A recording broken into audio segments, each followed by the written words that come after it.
రెండవది అభివృద్ధి. చిత్తూరు అభివృద్ధి 30-40 ఏళ్ళ నాడు ఎట్టుందో ఇప్పుడు అట్టే ఉంది. మరి మొన్న రాష్ట్ర ప్రభుత్వ అధినేత చెప్తున్నాడు, అయ్యా నేను కుప్పానికి మంచినీళ్ళు తెచ్చాను, పులివెందలకు మంచినీళ్ళు తెచ్చానని. నేను అడుగుతున్నాను అధినేతని, మన ప్రాంత నాయకుడిని, చిత్తూరుకి కనీసం 1 లీటర్ మంచినీళ్ళన్నా తెచ్చావా? ఏం చేశావు చిత్తూరుకి? చిత్తూరు అభివృద్ధికి తమరు చేసింది ఏంది? 18-19 సంవత్సరాల ముఖ్యమంత్రిగా నేను అడుగుతున్నా.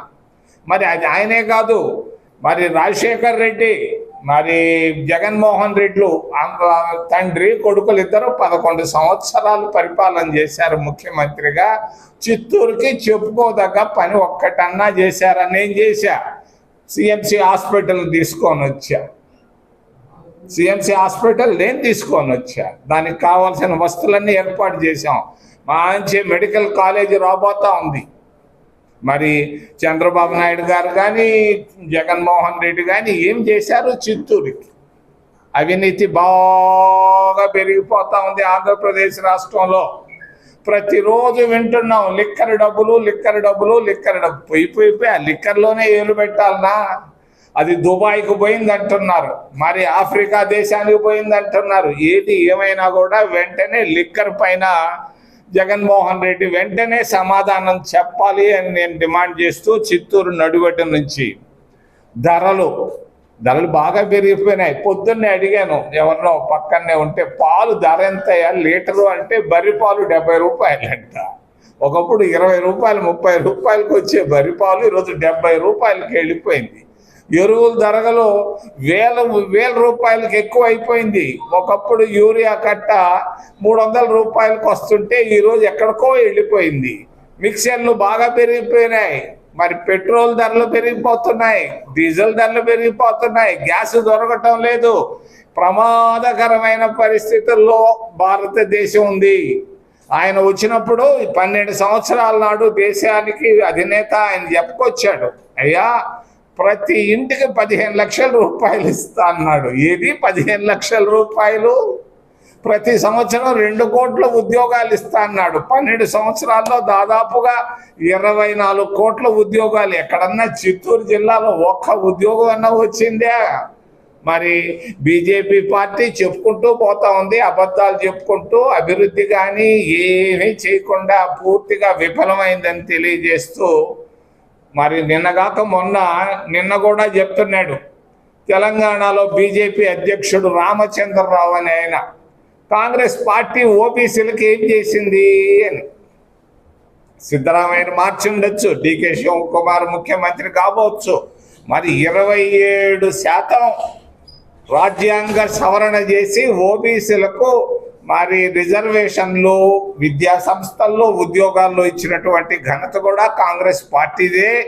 మరి అంతేకాదు డాక్టర్ మన్మోహన్ సింగ్, ఒక వెనుకబడిన వర్గాలకు సంబంధించినటువంటి మన్మోహన్ సింగ్ను 10 సంవత్సరాలు ముఖ్యమంత్రి చేశాం.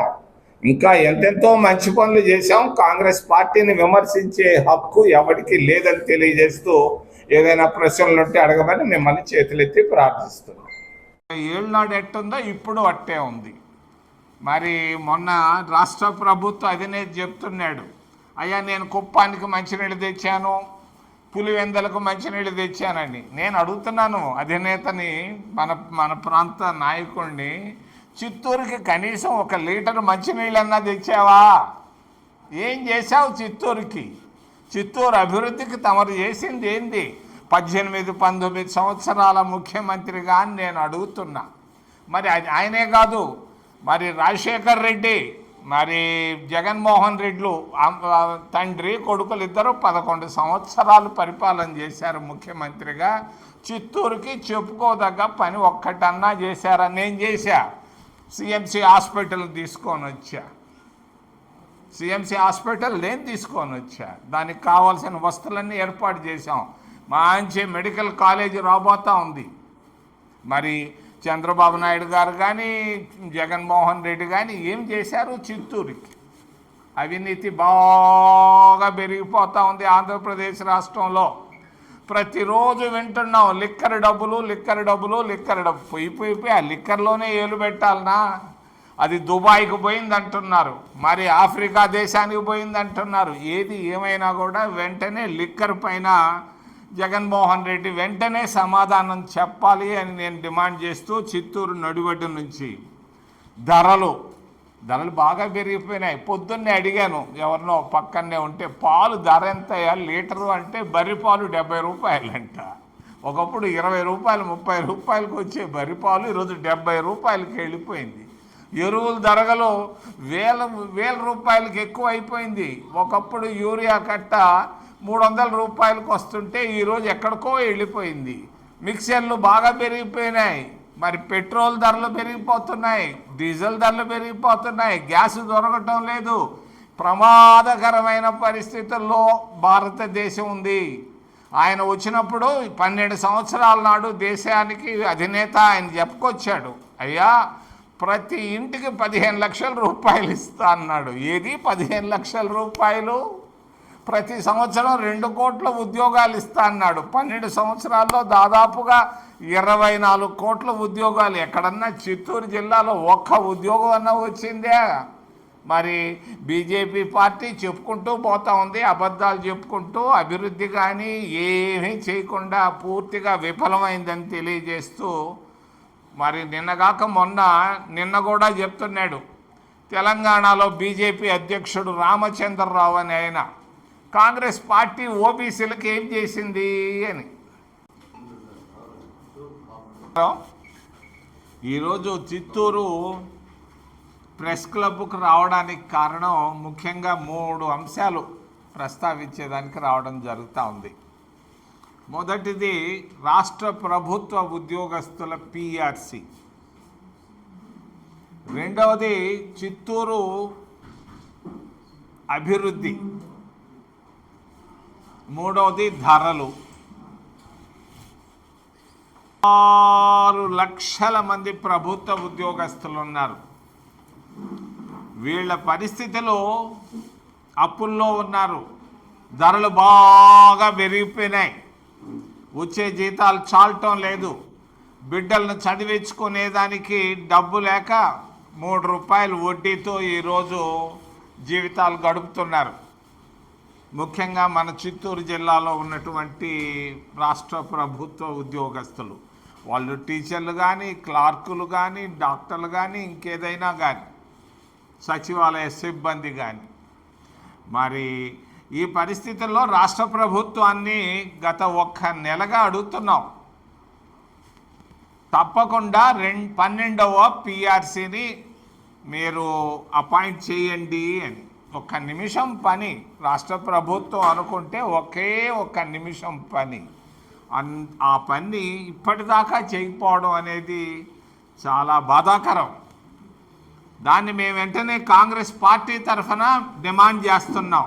ఖచ్చితంగా 12వ పిఆర్సీని కనీసం రాబోయే 2 వారాల్లో కన్నా రాష్ట్ర క్యాబినెట్లో పెట్టి వెంటనే పిఆర్సీని మరి ప్రకటించాలని. 4 డిఏలు రావాలి. 4 డిఏలు ప్రభుత్వ ఉద్యోగస్తులకు రాకుండా చేస్తున్నారు రాష్ట్ర ప్రభుత్వ అధినేతలు. ఇది కూడా చాలా కష్టంగా ఉంది. వెంటనే 4 డిఏలు ఇవ్వాలి. వాళ్ళకి రావాల్సినటువంటి బకాయిలు, రాష్ట్ర ప్రభుత్వ ఉద్యోగస్తులకు రావాల్సినటువంటి 30,000 కోట్ల రూపాయలు బకాయిలను 1 నెల లోపల చెల్లించాలని రాష్ట్ర అధినేతను కోరుకుంటూ, రెండోది ఆర్టీసీని ప్రైవేట్ చేయడం అనేది దుర్మార్గం. ఎలక్ట్రికల్ బస్సులు అంటున్నారు, ఒట్టిదే అబద్ధాలు. ఆ ఎలక్ట్రిక్ బస్సులన్నీ ప్రైవేటు బస్సులు. మరి ఈ ప్రైవేటీకరణ మేము ఖండిస్తున్నాం కాంగ్రెస్ పార్టీ తరఫున. ఖచ్చితంగా ఆర్టీసీ అనేది ప్రభుత్వ రంగ సంస్థగానే ఉండాలి. రెండవది అభివృద్ధి. గతం రాజ్యాంగ సవరణ చేసి ఓబీసీలకు మరి రిజర్వేషన్లు, విద్యా సంస్థల్లో ఉద్యోగాల్లో ఇచ్చినటువంటి ఘనత కూడా కాంగ్రెస్ పార్టీదే. మరి అంతేకాదు, డాక్టర్ మన్మోహన్ సింగ్, ఒక వెనుకబడిన వర్గాలకు సంబంధించినటువంటి మన్మోహన్ సింగ్ను 10 సంవత్సరాలు ముఖ్యమంత్రి చేశాం.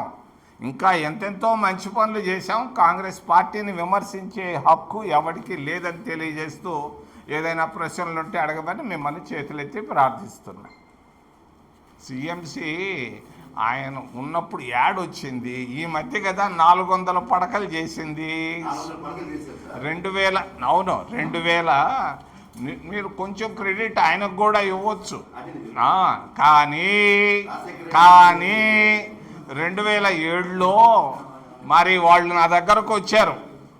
నేను ఎంపీగా ఉంటే నేను వెళ్ళి మన్మోహన్ సింగ్తో మాట్లాడి 825 పీజీ సీట్లు, సూపర్ స్పెషాలిటీ సీట్లు వెల్లూరులో ఇప్పించాను. 700 ఎకరాల భూమి. ఆ రోజు అడ్డాలు పడ్డారు చాలా మంది. అడ్డాలు పడ్డా కూడా డాక్టర్ సురంజన్ భట్టాచార్య డైరెక్టర్గా ఉన్నప్పుడు, కిరణ్ కుమార్ రెడ్డి ముఖ్యమంత్రిగా ఉన్నప్పుడు ఏదో పెళ్ళికి వస్తే వాళ్ళందరినీ పిలిచి దాన్ని సర్దుబాటు చేసి ఈరోజు రేపో మాపో మెడికల్ కాలేజ్ కూడా రాబోతా ఉంది. నేను పోయిన వారం వెళ్ళాను వెల్లూరుకి వెళితే ఆ 700 ఎకరాల భూమిలో ఎన్నెన్నో యూనివర్సిటీ రాబోతా ఉంది, మెడికల్ యూనివర్సిటీ. దాంట్లో తప్పనిసరిగా పేదవాళ్ళకి మేలు జరిగేటట్టుగా ప్రయత్నాలు జరుగుతున్నాయి. చిత్తూరులో రాజీవ్ గాంధీ వర్ధంతి అనేది ఎవరు నిర్వహించలేదు. అయ్యా, నేను నిన్నగాక మొన్న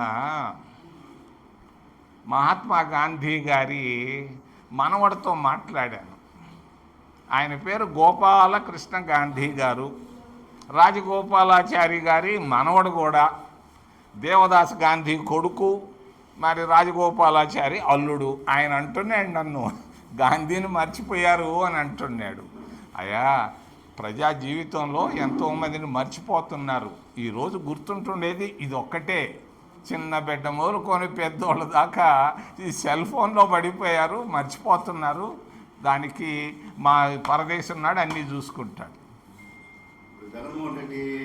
ఉన్నారు డిఎంకే ఏడిఎంకేల ముందు ఈ సాగు. కాంగ్రెస్ పార్టీ అధికారంలోకి వస్తే అక్కడ చేయనట్లు, మిగిలిన రాష్ట్రాల్లో చేస్తే ట్యాంపరింగ్ చేయనట్లు. మీరు ఏమైనా అనుకోండి, భారతదేశానికి ఏకైక పార్టీ ఏదైనా చేసిందంటే, మీకు పత్రికా స్వేచ్ఛనిచ్చింది కూడా కాంగ్రెస్ పార్టీ.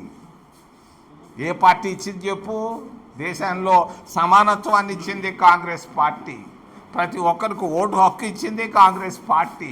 కాంగ్రెస్ పార్టీ అయ్యే దానికి నేను ఇప్పుడే చిరంజీవితో చెప్తా వస్తున్నా. ఇదే భజన చేశారు కొంతమంది, విభజన అయింది.